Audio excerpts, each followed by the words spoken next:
About 2 months ago, a VC asked me if I'd come in and present to a bunch of entrepreneurs and business owners. And I said, sure, what do you want me to talk about? And he said, well, whatever you want. It's partner-based, so make it partner-oriented. And I said, oh, okay. And I said, how long do I have? He said, well, take as long as you want. And I said, well, I've been doing this for almost 30 years. I could talk for hours and bore the shit out of them. So maybe what I'll do is just focus on the last 7. And so we had a good conversation, and actually it resonated pretty well. So I iterated, there's a word you haven't heard today. I iterated, and we're gonna talk a little bit about the last 7 years at FreshBooks. And just to give you a little background, I spent 17 years at Microsoft in the partner world. I was the partner director in Canada in the last X number of years. And then I left there after taking a bit of a break and worked with SaaS companies, this is the 4th one, to build a partner strategy at these companies. And so the plan was 2 to 3 years, build a strategy, move on to the next company. And that worked for the first few, and then now I'm going on year 8 at FreshBooks, so I haven't figured out the exit strategy yet. But it must be going pretty well. The other thing, as I get into this, people don't want to hear just about successes. So I'm going to talk a little about failures and successes, and I'm going to use a baseball analogy to present this. So most people here can relate to baseball. And I find a lot of business development and the partner work that we do has a lot to do with baseball. I have a lot of resonance, and I'll explain. And because what you're doing is you're standing up at the plate and you're swinging at the balls. And sometimes you're going to strike out, and sometimes you're going to hit a foul ball. Sometimes you're going to actually let the ball go by because it's not a good pitch. Sometimes, often, I hope you're going to hit singles and doubles. And once in a while, you're going to hit home runs. But you're not going to hit home runs all the time. And so as long as your batting average is okay, you're going to be all right. And so you'll see in this timeline, there's a bit of everything going on that's gone on in the last 7 years. And hopefully there are like 1 or 2 things that you can take out of this that make sense to you, and you go, hey, that makes sense. Maybe it's something that I can take back. Okay? Okay, first thing that happened, first lesson learned, and probably the biggest one, was getting buy-in on your strategy. And by buy-in, I mean at the executive level. So is your CEO, founder, your boss, if they're the same, are they bought into what you're doing? Because before I came to FreshBooks, I was at another SaaS company, and the CEO, I knew him, and he brought me in, but he wasn't my boss. My boss was the COO, and he was not bought in. He's just like, why are we doing this? I'm an old school sales guy. It's all about relationships and selling. You don't need partnerships. But I was thrust onto him, and he resented it. And so he never really bought into the strategy, and he made life really difficult. Although we had a lot of success there, I feel like it was a strikeout on my end, because I ended up leaving, and I came over to FreshBooks. I didn't have the support. So when I came to FreshBooks, my last interview or conversation was with Mike, the founder, and Gerv, my boss, who was the CCO. And I actually asked them, what are your expectations here? Like, what do you want to accomplish? And they had some partner work that had been done over the years, and Sunir, who I don't know if he's here or not, had done some great work along with a few other people at FreshBooks. But I was being brought in as the first BD-focused person. And I wasn't going to waste my time again. I spent almost 2 years at the last place banging my head against the wall. I wasn't going to do it again. So one lesson learned, make sure you've got buy-in from the executive above you, because it can make life easier or hell for you. In this case, I asked them, like, what are your expectations? I liked the answers they gave me, seemed to be aligned. And for the most part, you're going to be aligned, but you're not always going to be aligned anyways, and we're not. And you'll see in this little journey, there's some foul balls that have happened here. But that's number one. Then about 6 months in or so, I was taking a look at the partner landscape that we had there. And one of the things that I realized is that, so FreshBooks, just a quick one on who we are, Canadian-based company out of Toronto. We're in 120 countries around the world. We have 30 million users around the world. QuickBooks, everyone knows QuickBooks. Many of you probably know Xero. I hope a good number of you know FreshBooks as well. We're pretty big. But we target the really small micro businesses and small businesses, and we target directly the business owners, as opposed to, like QuickBooks does it all, but they primarily go through accountants to the users, right? We're doing that as well, but our primary focus is like, how do we make your life easier? It's got to be an easier to use product. That's basically the genesis. And free unlimited support. We make it really easy for you. So with that in mind, how do we build a partner strategy that's kind of similar? So the first thing I noticed, we had 18 payment partners. So we're an invoicing platform, right? So you can get paid digitally on your invoice. We had 18 payment partners, which gives you zero leverage in the BD world when you're trying to actually negotiate a contract, when you're trying to make money, a rev share with them, when you're trying to influence the product roadmap to give them what you want, zero leverage. And none of them are happy, because no one's making money off of you either, because they're spread thin. So first thing that I did, said we got to cut this down. And so we actually cut them all out except for two. And then we add to PayPal, it's not PayPal, WePay and Stripe. And then we re-added PayPal back in because there was a good demand for PayPal. Now we had a bit of leverage and they were happy. Now we could focus on, okay, how do we go deeper with you? So the reward, which came in a little bit later, was when contract renewals came up, we were able to pit them against each other, primarily Stripe and WePay, pit them against each other because the strategy that I've come to embrace and believe is a good one is you can't go too thin or too wide or too thin. You can't just go with one because then you've got no fallback plan if the partnership goes sour or they get bought out or something happens. And you really shouldn't have more than three either because then you're starting to spread thin. In some cases you're going to have one, in some cases you're going to have lots, but generally 2 to 3 is a sweet number to have in terms of strategic partnerships. And so in this case, we had two. We hadn't brought PayPal back in yet. And we're saying, okay, one has to be the lead solution, and the other has to be a good best-of-breed alternative solution. And so WePay was the one that we went first with, and Stripe, we gave them the international business and other things. So they were happy to, but everyone wants to be the lead dog. Nobody wants to be the number 2 or number 3 person, right? So then you work with them to strive to unseat the champ, but you got to knock the champ out. You can't just, earn the business. You got to earn the business. You can't just get it. And so that's a really good position to be in. Now you've got leverage. So when we did the contract renewals, our rev shares significantly increased. The roadmap, we had significant impact on the roadmap. And so it met our growth needs. So that was a win. And that, I would call that, at the time, be a double, which turned into a home run in the baseball analogy, because over the years, that's grown to about half of our revenue, this partnership side. Sometimes you get lucky. So sometimes the pitcher throws a slider right up the middle, super easy to hit, and you can hit the ball a mile, right? In the case of WePay, when we were negotiating with them, we knew they were getting bought. Like they told us, we're looking to get acquired. And that caused a lot of consternation because we didn't know what that meant, right? And Stripe was coming with pretty aggressive offers, proposals. So we had to make a call.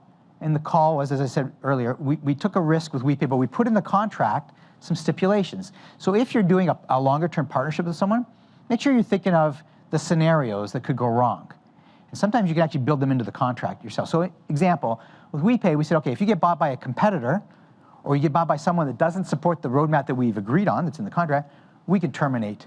We could terminate without cause. That's what we put in, just to hedge our bets a little bit, right? We didn't know who was going to buy them.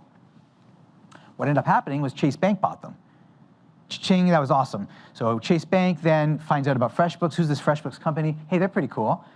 And then you take the whole team, you put the whole team on it, and now you've actually got a bigger opportunity in front of you. And sometimes you just can't plan for these things, they just happen. But when they do happen, make sure you're ready to take advantage of it. So we brought the whole team forward, pitched like, here's who FreshBooks is, how do we partner with you? And so we set up distribution through Chase Bank. So you can get FreshBooks through Chase Bank. We set up product roadmaps that embed into their banking solutions that we continue to work on through this day. And they've given us several thousand customers that have come through FreshBooks just through that one channel. And we've driven billions of dollars of TPV payments, money, through their rails, okay? But sometimes you can't plan for these things. Those are really sweet and sunny and happy. Let's talk about some harder things. Reselling. I'm really interested in reselling. So coming from the Microsoft world where everything's kind of reseller, I said to our CEO, I think, you know what, we got to expand beyond just our self-service marketing and our little sales team. And we got to take a look at being available everywhere. And he's like, I don't know if I buy that. And that's old school. I said, I don't think it's old school. I think it's new school. Again, like SaaS companies are spreading themselves, their channels where you can find them. And so I didn't really get full buy-in. I got like a half buy-in. He's like, all right, go try it out. Here's a little bit of resource. Here's an MVP. We're not going to fully build out a billing engine, but go try it out. And we did. We talked to a number of companies who were interested, like T-Mobile, Verizon, Comcast, Rogers in Canada, Bank of Montreal, a bunch of others. And what I found was unless both of you have your teams aligned, you're going to waste a lot of time, money, and cycles, which we did. We hit a couple of singles, but we hit a lot of foul balls and I'd say strikeouts at this stage. I'll give you one example, like Samsung. They wanted us in this small business marketplace that they were building for their devices. We were on every device. Awesome, and they're going to promote a very curated list of apps. Sounds great, we're in. But they didn't do a good job at their end of the end user experience. So people were putting us into their shopping cart, and then they'd have to actually go and set up their payment and do more work, and then come back to the shopping cart to actually buy it. And it failed at that stage. So that didn't work. So that's a foul ball, because I think I'll explain why it's just a foul ball. App ecosystem is the other area where it's tough. And I know people have talked a little bit about integrations, app stores, developers a little bit. This is about the developers. So we've gone from, I don't know, we had about 30-ish integrations. We've grown that to 130 today. And I'll explain that in the next slide. But the one area where I don't feel like we've hit a home run, or even a single, to be honest, well, maybe a single, is the developer community. And that's a whole lot of work to be done there. And that's a whole topic, another presentation. I know there are other people who have been talking about it as well. But from our side, FreshBooks, I don't think we've nailed this one just yet. And I'll explain why in a second. So sometimes things work for you, and everyone here has a slightly different business. We're not all the same. This is not a cookie cutter model, by the way. I don't have the sheet that Sunir has that I'm going to put in your little bags, because it's always different. But hopefully, you all have something that works for you. And take a look at, like, how can I replicate this? So, I've got a good swing. I'm hitting baseballs with my swing. I got to replicate this swing. The analogy. Example given here. Hey, that payments thing that I talked about in slide one, that worked pretty well. Those 2, not 3 partners. And by the way, we've done that globally. We've expanded. We had a Barclay card, and we've got others globally. That works pretty well. How do we expand that, replicate that beyond just being a one-trick pony on payments? So look at complementary solutions for your business. And I know all of you have certain integrations or partnerships that are complementary and extend what you do.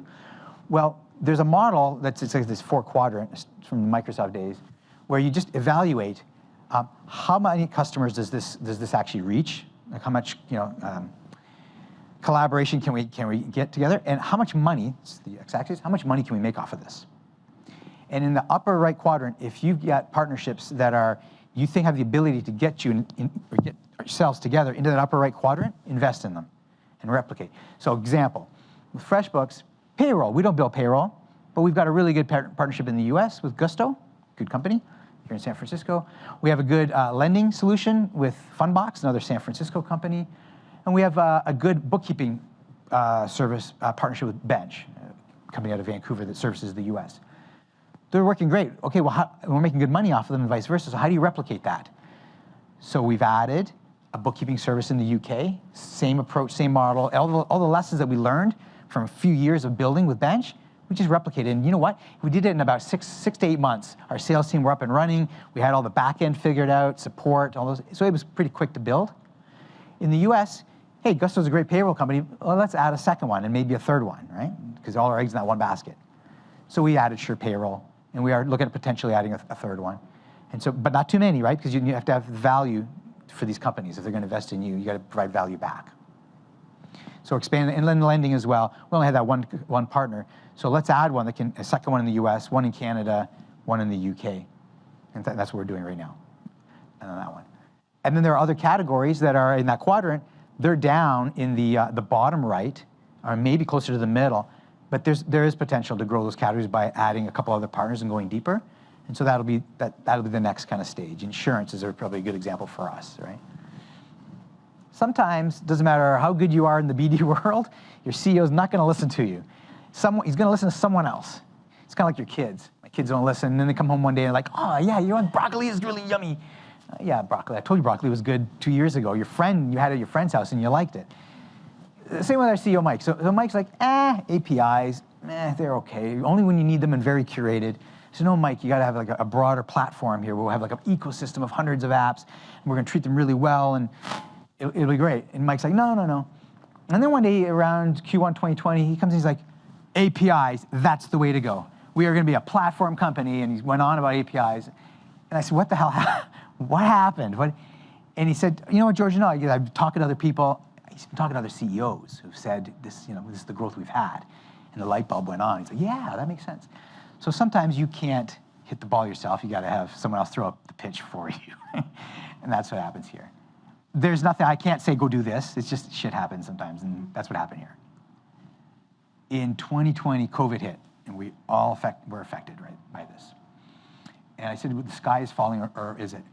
I know all of us went through this similar type of scenario. No one had a clue what was going to happen in March of 2020, right? Everything shut down. We were living in an apocalypse. It was crazy if you think about it. What was going on back then? Kind of peaceful, though. I look back, I'm kind of fond of that time, to be honest. But another talk. But at the same time, you don't know what's going to happen. Like, how many people were scared, like, I don't know what's going to happen with my business, the business I'm in, when COVID hit? If your hand's not up, you're lying. We're all scared. What happened at FreshBooks, we batten down the hatches. We don't know what's happening. We could have business in a few months, don't know. March, revenue tanked. So we stopped hiring, stopped all expenses. Didn't let anybody go, but we just froze everything because we didn't know. April was eh. May was a record month. So was June, so was July, so was August. We're like, what the hell is happening here? What happened is that, well, you need to understand your positioning in the market when certain things happen, like COVID in this example. What are we? We're good for solopreneurs, starting up a business. Hey, I need cloud accounting. It's really simple for me. Or I need to just start to invoice because I'm doing my own consulting gig. Or I'm a small business and I really need to batten down the hatch in terms of like my process has to be a bit better. So I'm going to use accounting, proper accounting now. Or in the case of COVID, I can't go door to door. I can't go and collect my money. So I'm I'm a landscaper. I can't actually go to their door. So I better enable digital payments. So that's why these things took off. So the lesson here is understand the situation and adapt really quickly. So if you got a new pitcher throwing new pitches at you, adjust your swing. That's the point. What I talked about earlier, if you've got a good partnership, like really invest in it, right? Because it could turn into a home run. One of the reasons for doing that is that it can actually help attract another big fish. So in our case, Chase went really well. Like it was great for us, great for our credibility, blah, blah, blah. Barclays Bank got wind of it because an executive left from Chase and went to Barclays in the UK to set up their business. And he said, there's no partnering here. You guys aren't innovative, you're not agile, we're not competitive with new bank models. We got to be more partner friendly. And by the way, like FreshBooks is like one really good example that I know a bit of from my Chase days. And they opened the door for us at Barclays. So we brought the whole team in and we had a good conversation with them. We incorporated their digital payment solution, which became the third solution in the UK. They incorporated us and sell it to their small business customers in the UK. Big win, right? Now, there's still a lot of learning. I mean, we're 1 year into market with them. So thousands of customers in just the first year, which is really good.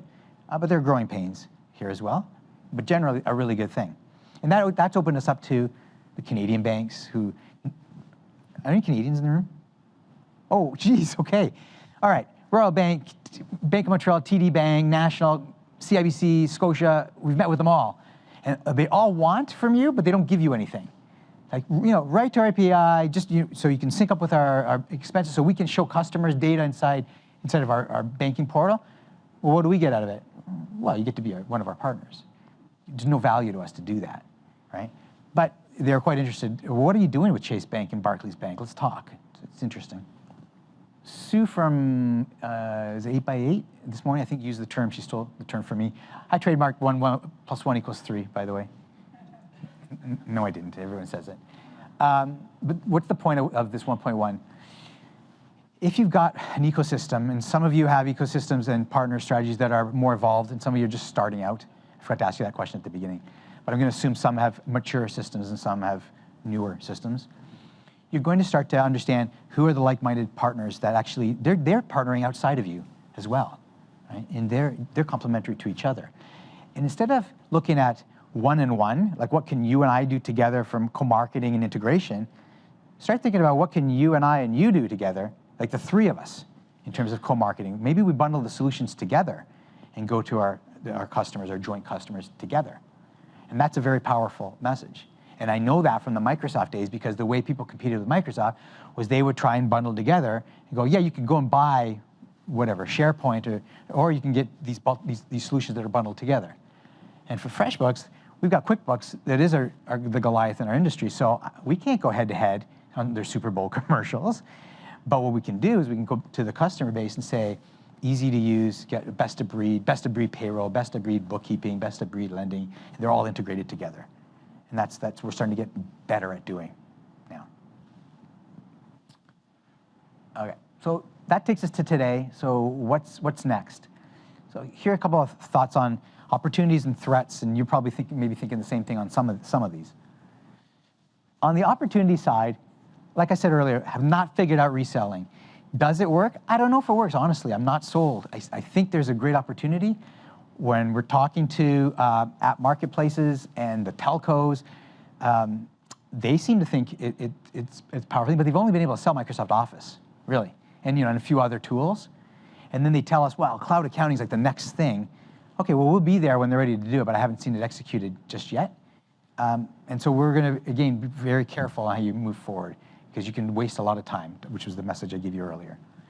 Same with the developers. The developers, it's just a matter of swinging at the right pitch. We've not invested. So people have talked about developers and recruiting to write on your API. You better figure out the value proposition before you start to invest money on doing this, because they've got to make money off this too. They're not just going to go and write to your integration and build an app or an integration between apps. We were talking about this earlier, right? Here's a developer here. We were just talking before I came in, and he was saying, hey, we can build integrations. And I said, one of the problems that we have is that if you take FreshBooks, a fairly big company, and another company like, I don't know, like HubSpot, although we have an integration, but HubSpot, Squarespace was the example I gave you. Squarespace, another big company, we want to integrate, but neither one, it's a Mexican standoff. Nobody wants to do the work. So why don't you come to our partner program? We'll give you value. No, would you come to our partner program? And so you're not going to get that integration done unless you agree on working with a third-party developer. And the only way the third-party developer is going to do it is if you incent them to do it. And there's a couple of ways to do it. One, we pay you money to do it, and then we pay you a rev share to maintain it, which is something we've done with a few of our developers today. And so we paid them to build it because it would, give you an example. Microsoft Outlook, Google Gmail, and now we're just building Google Calendar right now, which should be out next month. They're not building it, right? We got to build it. So we incented a really good developer to build it and maintain it by giving them a rev share. So it's like a referral. For every OAuth connection that we have, a customer using it, we're paying them X dollars for it, and we're capping it. Because I have seen some very popular integrations at FreshBooks that would cost us way too much money. So we cap it. That's one way to do it. The other way to do it is to build e-commerce into your app store. So one of the things when the CEO of Lightbulb went on was he's like, give them resources. We got an API team. We built an app store. So we went from like a directory listing on the website to an actual app store, which developers and apps can submit through self-service. And it gives us the ability to build in the future ratings and reviews, e-commerce, like a shopping cart, which we don't have yet today. But once you get a shopping cart in there, then a developer like this can build an app, and we'll take care of the e-commerce, and just they get the money for it. Maybe we'll take a cut, I don't know, but they get the money for it. Then they're incented. But until you got an incentive in place, it's going to be hard to get developers to write for you. And then I've talked to these other things. Communities are like another area. How do you continue to expand? I've talked about resellers. For us, they're developers, but there's all that accountant channel. We're trying to figure out, okay, accountant channel, QuickBooks spends millions of dollars on that channel, and it's sort of zero. FreshBooks, not so much. But we are investing in it because we found as we grow up, and we've got what we call scalers, the bigger small businesses. As you go up, and I think you had presented, Stuart Richards, had presented. Very small, I don't know if you folks were in that presentation, very small, medium organizations, what they look for. I thought it was a good slide, by the way. They're influenced by things like accountants. That was up on his slide. I was like number 3, I think, on his list. So we've got to overcome that. So our strategy here is going to be to neutralize them. So they say, yeah, FreshBooks is really good if you want to use that. Okay, threats. Is there a recession going on right now? Some people think there is. Some people say there isn't. I don't know. But there are SaaS cuts going on around the industry. So we got cut. So last month, we just finished the biggest quarter in our business's history. And we let go 10% of our staff at the same time. Bad timing. But why did we do it? And why is everyone, you're seeing it every day, you hear it, right? Someone's cutting. I just saw a big one again today. Because the board of directors or the shareholders, investors, are a little tired of just the revenue without the profit and want profitability. So that pendulum, right? The pendulum's now swung over to profitability. It's great that you're growing revenue, but it's about profitability. And so for us, the pressures was cut costs, get to profitability, and IPO and all those wonderful things that come with it. So how does that affect, well, I lost some good people. And so do you continue to manage that? The App Store is one good example. Adding e-commerce and shopping cart was on the roadmap. Well, that's off the roadmap for now because some of that team got cut. I mentioned reselling. And then the last point, and as you grow, and again, some of you are larger organizations, larger partner organizations, what I find, and I'm finding it right now, FreshBooks has grown. We're about 800 employees around the world, with offices around the world. And BizDev, partnerships, is core to a lot of what we do. And that's great. That's kudos to the team that have done that. One of the challenges is that everyone wants like a piece of it. And they'll come in and like, hey, you know, the product organization should actually be running what partners we deal with as we expand payroll, let's say. Or the sales team will say, hey, you know, with those BD people, maybe they should be in sales, and they should be working closer with the salespeople. And the finance team will say, hey, you know, I think we need a report. And so what you find is you're starting to get more cooks in the kitchen before. So what you've got to do to combat that is be really crystal clear on what your mission is, what you're doing, and what success looks like and that roadmap looks like. And make sure that your CEO and executives continue to be aligned with you. In our case, it's okay, Kaylin, in our case, she's stressing, we have alignment, at least today we do, we have alignment that it's got to be driven by BD, and those other groups have to be coordinated with the efforts. So you just get better at coordinating as you get bigger. Okay, I think that's it. I know we got down to like a minute or two. Last comment, it's all different, it's not a template, so look at what your opportunities and threats are and act accordingly. Okay, so any questions? So the question is, when you're selecting a partner, do you pick the biggest, best one out there, or are there other criteria? Other criteria is a quick answer.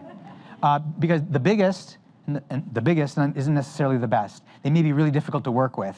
They may not be agile. Their leadership team may not sync with your leadership team. And you may have another company that's a bit smaller, still good, agile, and their values and their strategies align with you better, and so they're the better pick. So yeah, easy answer. Thanks, everyone. I really appreciate your time. Thank you.